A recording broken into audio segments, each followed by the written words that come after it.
nagsalita ang Holy Face. Mga anak, ang galit ng Diyos Ama ay increasing. Tumataas. His anger increases dahil sa mga sins of the world, sa mga kasalanan ng mundo. Ang mundo ay punong-puno ng kasalanan, adultery at fornication. Ito po ang kasalanan ng flesh, ng laman. Rule the world. Men love the creature and not the creator. They sin and blaspheme. Sila ay nagkakasala at nagbablaspheme against sa living God.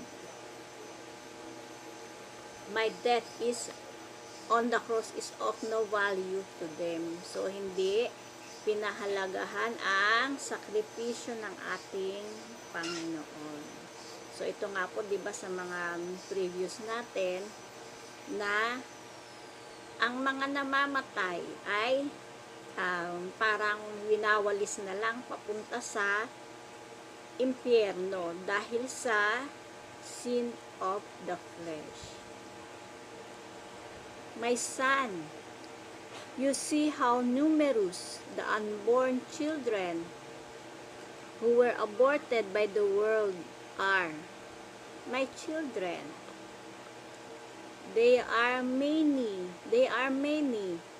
and their cry disturbs heaven and increases the anger of my Father.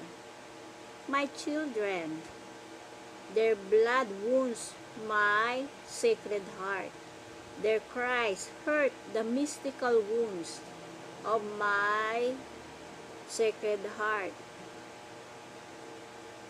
Warn my people, my loving children, to stop sin. My people love me and stop sin.